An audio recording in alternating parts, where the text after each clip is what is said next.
BNP status দেওয়া হয়েছে আসলে কোনো গেজেট হবে কিনা এবং এর আওতায় তার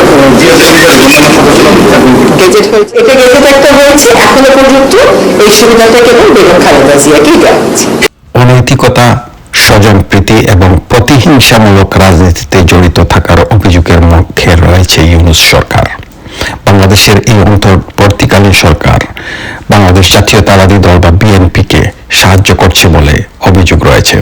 বিশেষ করে সামরিক এবং পুলিশ বাহিনীর কাছে বিশেষ সুবিধা পাচ্ছে বিএনপি নামক দলটি। এটি একটি অবাধ এবং সুষ্ঠু নির্বাচনের সম্ভাবনা নিয়ে বাংলাদেশের প্রেক্ষাপটে উদ্বেগের সৃষ্টি হয়েছে। সাম্প্রতিক রাজনৈতিক পরিবর্তন, বাংলাদেশের ক্রমবর্ধমান স্বায়ত্তশাসনে বাংলাদেশ চীন, যুক্তরাষ্ট্র সহ বৈশ্বিক শক্তির সাথে সম্পর্কের ভারসাম্যপূর্ণ রক্ষার প্রচেষ্টায় রয়েছে।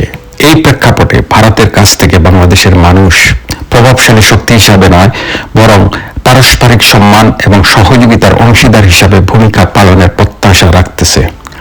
জামায়াত নেতা ডক্টর শফিকুর রহমান প্রকাশ্যে রয়টারকে বলেছেন, তিনি ভারতের যে কোনো অনানুষ্ঠানিক আন্ডার টেবিল বা গোপন বৈঠকের বিরোধিতা করেছেন এবং তিনি ভারতকে সাফ জানিয়ে দিয়েছেন যে আলোচনা হতে হবে প্রকাশ্যে এবং সম্মানজনক পরিস্থিতিতে এই আলোচনার সূত্রপাত করতে হবে। কোনো গোপন অনানুষ্ঠানিক আলোচনার পক্ষে জামাত নয়।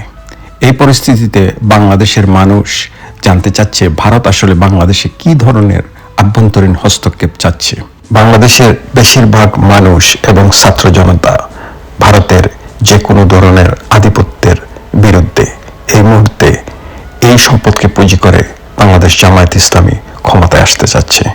স্বাধীনতার নাম করে যে লুটপাট গত 50 বছর ধরে ভারত বাংলাদেশে চালিয়েছে, বাংলাদেশের জনগণ তার একটি শেষ চায়। বাংলাদেশকে স্বাধীন সার্বভৌমত্ব রাষ্ট্র হিসাবে তারা দেখতে চায় এবং তথ্য সন্ত্রাসের বিরুদ্ধে বাংলাদেশের মানুষ রুখে দাঁড়িয়েছে এবং ভারতের উচিত বাংলাদেশের গণতন্ত্র এবং মানুষের চাওয়াকে সম্মান করা, অথবা ভারত বাংলাদেশের সম্পর্ক আরো নাজুক পরিস্থিতির দিকে যাবে, যেটি বাংলাদেশ, ভারত তথা বিশ্ব রাজনীতি এবং বিশ্ব অর্থনীতির জন্য কোনো মঙ্গলজনক কাহিনী নয়।